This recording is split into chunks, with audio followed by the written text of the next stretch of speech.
안녕하십니까? 한국장애인개발원 일자리 개발팀입니다. 장애인 일자리 사업 담당자 및 참여자의 역량 강화와 원활한 업무 지원을 위해 사업 안내 교육 동영상을 제공하오니 많은 활용 부탁드립니다. 그럼 2023년 장애인 일자리 사업 안내를 시작하겠습니다. 먼저 목차에 대해 설명드리겠습니다. 1. 한국장애인개발원 기관 소개. 2. 장애인 일자리 사업 안내. 3. 장애인 일자리 사업 주요 Q&A 순으로 진행됩니다.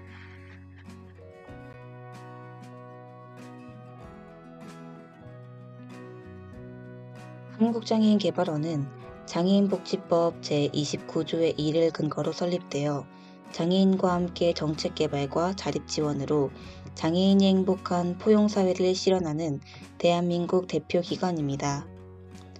한국장애인개발원에서는 원활한 장애인 일자리 사업 운영을 위해 2010년도부터 보건복지부의 업무 수행기관으로 지정받아 사업을 운영 및 관리하고 있습니다. 한국장애인개발원 주요 사업은 총 7개로 정책연구사업, 장애인 일자리 사업, 중증장애인 직업재활 지원 사업, 중증장애인 생산품 우선 구매 사업, 장애아동 발달장애인 지원 사업, 유니버설 디자인 환경 사업, 장애인식 개선 사업입니다. 한국장애인개발원 일자리 개발팀은 장애인 일자리 전문관리체계 구축 사업을 맡아서 운영하고 있으며 장애인 일자리 사업 운영 및 활성화를 위해 각 지역별 담당자 지정을 통해 촘촘한 사업을 지원하고 있습니다. 다음은 일자리 개발팀에서 수행하고 있는 사업을 조금 더 상세하게 안내드리겠습니다. 장애인 일자리 신규 직무 개발 사업은 일자리 창출 및 확대를 위해 장애 유형별, 연령별 특성 등을 고려하여 직무를 개발하는 사업입니다. 올해에는 정신장애 특화 직무, 4차 산업혁명 기술 직무, 자유직무 분야에서 4개의 신규 직무를 개발할 계획입니다. 장애인 일자리 직무 매뉴얼 개발 사업은 신규로 개발된 직무를 토대로 교육 및 훈련을 위해 직무 매뉴얼, 직무 활용서 및 직무 영상을 제작하는 사업입니다. 정책 모니터링단은 권역별 정책 자문단 및 장애인 당사자로 구성하여 사업 전반에 대한 평가와 개선 사항을 제안하는 사업입니다. 2022년도 정책 모니터링단 회의 결과에 따라 사업 개선 사항 및 제안 사항을 2023년도 사업 및 지침에 반영하고 있습니다. 현장 모니터링을 통해 전문관리 체계 운영의 실효성을 확보하고 지침 및 운영 가이드라인 준수 여부 등 다각적인 파악을 통해 내실 있는 사업을 추진하고 있습니다. 올해에는 152개의 수행기관 방문을 계획하고 있습니다. 신규 배치기관 개발 사업은 참여자의 다양한 직무 경험 제공 및 민간 일자리 취업을 지원하고 기개발된 직무 활성화를 위해 공공기관, 시장형 기업 등을 배치기관으로 개발하는 사업입니다. 올해에도 전국에 지부가 있는 기관 및 활성화가 필요한 직무를 대상으로 배치기관을 개발할 계획입니다. 장애인 일자리 사업 연구를 통해 장애인 일자리 발전 방안 제시 등 정책 기반을 마련하고 있습니다. 올해에는 3년 주기로 실시하는 종합평가를 통해 일자리 사업 성과 점검 및 영향 분석을 강화할 계획입니다. 장애인 일자리 만족도 조사는 공공서비스 고객 만족도 조사 관련 대외 신인도가 있는 우수 기관을 선정하여 구조화된 평가 지표를 통해 정책, 사업 추진, 사업 효과, 개인 만족도, 전문관리 체계 만족도 등을 파악하여 차년도 사업 계획에 반영하고 있습니다. 작년에는 종합 만족도 86.5점을 받았습니다. 일자리 개발팀은 참여자분들을 위해 다양한 교육을 지원하고 있습니다. 첫 번째로는 찾아가는 참여자 교육입니다. 사업 수행 개시 후 1분기 이내 자체 교육을 실시해야 함에 따라 지역 담당자 강사 지원 등 현장 및 온라인 교육을 진행하고 있습니다. 올해에는 2023년 사업 안내 동영상을 제작하여 온라인 교육으로 지원하고 있습니다. 두 번째로는 참여자 온라인 전산교육 지원입니다.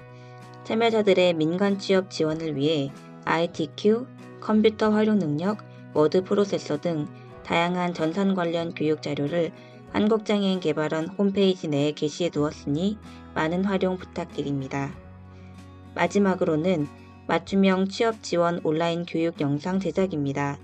취업에 필요한 이력서 및 자기소개서 작성법, 선배 취업자들의 인터뷰 등 다양한 자료들이 있으니 많은 활용 부탁드립니다. 발달장애인 요양보호사 전문교육은 발달장애인 전문기관과 요양보호사 교육기관과의 협업을 통한 전문교육 과정 운영을 통해 발달장애인 요양보호사 일자리 사업 참여자들의 자격 취득 과정을 지원하여 일반 노동시장으로 연계 및 온전한 경제적 자립을 지원하는 사업입니다. 매년 장애인 일자리 사업 참여자를 대상으로 17개의 시도 추천 및 참여자의 체험 수기 등 여러 항목을 고려하여 외부 전문위원 심사를 통해 우수 참여자 및 우수 일자리 사례를 선발하여 보건복지부 장관, 한국장애인 개발원장상을 수여하고 있사오니 많은 참여 부탁드립니다.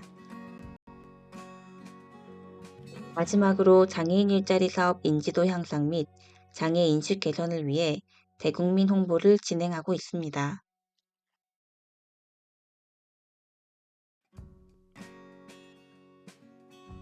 다음은 장애인 일자리 사업 안내입니다.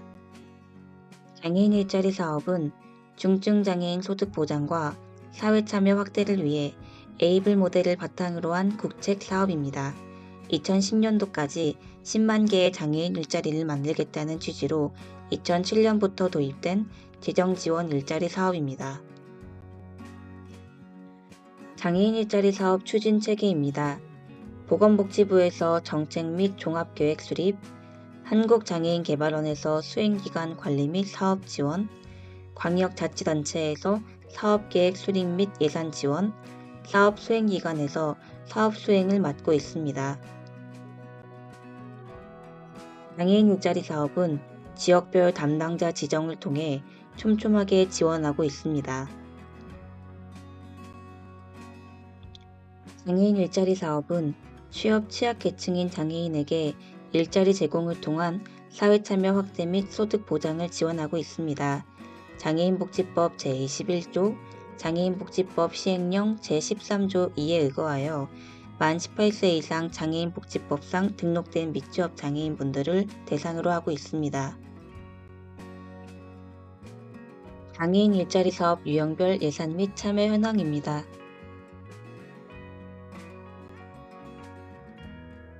장애인 일자리 사업은 일반형, 복지형, 특화형 이렇게 총 3가지 유형으로 이루어져 있습니다. 각 유형에 대한 상세한 설명은 뒤에서 진행하도록 하겠습니다. 다음은 유형별 근무시간 및 급여입니다.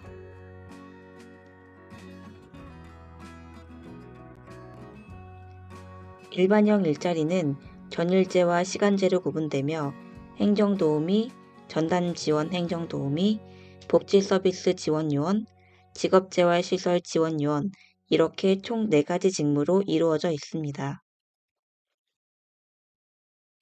복지 일자리는 주 14시간, 월 56시간 근무하는 초단시간 근로자로 참여형과 특수교육 복지 연계형으로 구분되어 있으며 사무직무 등 총 42개 직무가 개발되어 있습니다. 다음은 복지 일자리 직무 목록입니다. 특화형 일자리는 시각장애인 안마사 파견 사업과 발달장애인 요양보호사 보조로 구분됩니다. 참여 신청 제외 대상은 총 8가지로 1. 국민건강보험 직장가입자 2. 사업자 등록증이 있는 자 3. 수행기관 또는 배치기관의 법인, 기관 단체의 대표, 임직원인 자 4. 정부 부처 및 지자체에서 추진 중인 타 재정지원 일자리 사업 참여자 5. 장애인 일자리 사업에 2년 이상 연속으로 참여한 자. 6. 장기 요양 등급 판정을 받은 자. 7. 최근 1년 이내 장애인 일자리 사업 참여 중단 조치를 받은 자. 8. 시각장애인 안마사 파견의 경우 안마원, 안마 시술소를 개설하거나 이에 고용된 자 및 개인 사업자로서 출장 안마 서비스를 제공하는 자입니다. 다음은 반복 참여 가능 대상자입니다. 장애인 일자리 사업은 최대 연속해서 2년까지만 허용합니다만 아래 세 가지 항목에 해당되시는 분들은 반복 참여가 가능한 대상입니다. 1. 장애 정도가 심한 장애인. 2. 만 65세 이상인 자. 3. 국민기초생활보장법에 따른 기초생활수급자. 이렇게 세 가지에 해당되는 분들은 2년 동안 참여했어도 반복해서 신청 가능합니다. 앞서 설명드린 것처럼 소득보조형 직접 일자리 사업은 전 유형이 참여 불가능하며 일반형 전일제를 제외한 모든 사업 유형은 시간이 중복되지 않는 범위 내에서 다른 일자리 중복 참여가 가능합니다. 참여자 사업 유형별 보험 가입 목록입니다. 일반형, 특화형 일자리는 4대 보험 가입 의무 대상자이며 복지 일자리는 초단시간 근로자로 고용 산재 보험 가입 대상입니다. 장애인 일자리 사업은 참여자의 민간 일자리 취업을 지원하기 위해 직업상담, 취업 알선, 직업훈련 시간을 근로시간 인정 범위 내에서 근로한 것으로 인정하고 있습니다. 근로시간으로 인정받기 위해서는 직업훈련 기간 상담 일지 및 취업 알선장 또는 교육 및 직업재활 서비스 참여 신청서와 확인서를 제출해야 합니다. 다음은 장애인 일자리 사업 복무 규정입니다. 가장 중요한 내용이니 집중 부탁드립니다. 사업 유형별 휴가 규정입니다.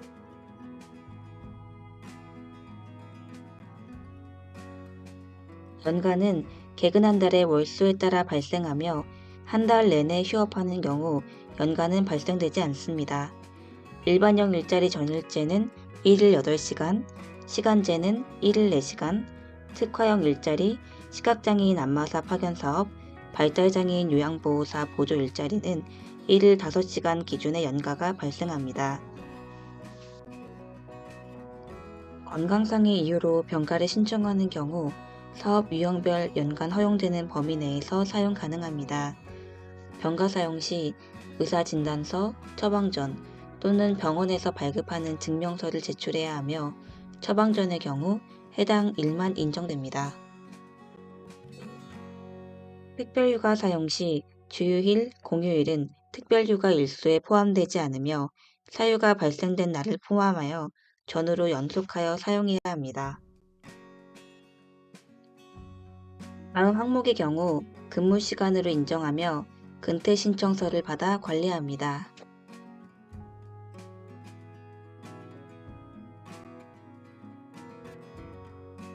참여자 교육은 사업 개시 후 1분기 이내로 실시하며 기본 교육 및 보수 교육 시간은 근무 시간으로 인정하고 있습니다. 근무 일지는 근무가 끝난 후 꼭 작성하셔야 하며 개인 특성에 따라 자필 서명이 어려울 경우 가능한 방법으로 본인 확인이 가능합니다. 산업재해 발생 시 근로복지공단에 산업재해를 신청할 수 있습니다. 수행기간 담당자님께서는 요양급여 결정 통지서 수령일을 기준으로 2주 이내에 사고경위서, 휴직원, 요양급여 결정 통지서를 한국장애인개발원으로 보내주셔야 합니다. 장애인 일자리 사업은 참여자에 대한 보호휴가를 법령에 따라 제공하고 있습니다. 퇴직금 지급 대상자는 2023년 1월 1일부터 2023년 12월 31일까지 참여한 자로 중도 참여자 및 중도 종료자, 복지 일자리는 퇴직금 지급 대상에 해당되지 않습니다. 휴게 시간은 근로시간이 4시간인 경우 30분 이상, 8시간인 경우 1시간 이상으로 근로시간 중간에 주어집니다. 간혹 중간에 쉬지 않고 30분 일찍 퇴근하면 안 되냐는 질의를 주실 때가 있는데요. 근로기준법상 4시간 이상 근로하는 근로자의 경우 중간에 30분의 휴게 시간이 주어져야 하기 때문에 쉬지 않고 일찍 퇴근하실 수는 없습니다. 다음은 참여 중단 조치입니다. 참여 중단 조치는 총 3가지의 경우로 되어 있습니다. 첫 번째는 즉시 참여 중단입니다. 참여자에게 아래의 사유가 발생하였을 경우 장애인 일자리 사업을 즉시 참여 중단하게 됩니다. 두 번째는 징계위원회를 통한 참여 중단입니다. 아래와 같은 사유가 발생했을 경우 징계위원회를 통해 참여 중단이 결정됩니다. 마지막으로 절차를 통한 참여 중단입니다. 참여자의 업무 지시 불이행, 민원 야기, 근무 질탈, 음주행위, 업무 태만 등 기타의 사유로 사업에 지장을 초래한 경우 절차를 통해 참여가 중단될 수 있습니다.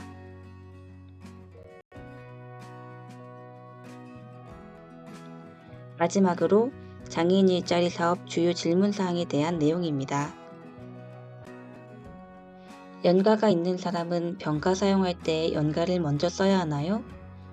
아닙니다. 자녀 연가가 있더라도 병가 먼저 사용 가능합니다. 건강상의 이유로 병가를 신청하는 경우 사업 유형별 연간 허용되는 범위 내에서 사용 가능합니다. 병가는 근무 기간과 상관없이 10개인가요? 네, 연가와 달리 병가는 근무 기간과 상관없이 10개가 부여됩니다. 중도 참여자분들도 병가 10개 사용 가능합니다. 재산 압류로 인하여 통장으로 임금을 받을 수가 없는 경우 어떻게 입금을 받을 수 있나요? 임금은 반드시 참여자 명의 계좌 입금이 원칙이나 본인 계좌로 입금이 어려울 시 아래 증빙 서류를 첨부하여 현금 지급이 가능합니다. 장애인 일자리 사업 참여자도 고용노동부 근로지원인 서비스를 받을 수 있나요? 네, 근로지원인 서비스를 받을 수 있습니다. 단, 월 소정 근로시간이 60시간 미만인 장애인 근로자에게는 적용되지 않음에 따라 복지 일자리는 적용되지 않으며 일반형, 특화형 일자리에 적용 가능합니다. 가족돌봄 휴가를 신청할 수 있나요? 가족돌봄 휴가는 남녀 고용 평등과 일, 가정, 양립 지원에 관한 법률 제22조의 2에 따라 연간 최장 10일의 휴가를 쓸 수 있으며 일 단위로 사용할 수 있습니다. 사업장에서 무급으로 부여하며 가족돌봄 휴가는 관련 법령을 토대로 제공됩니다. 오랜 시간 강의를 들으시느라 고생하셨습니다. 감사합니다.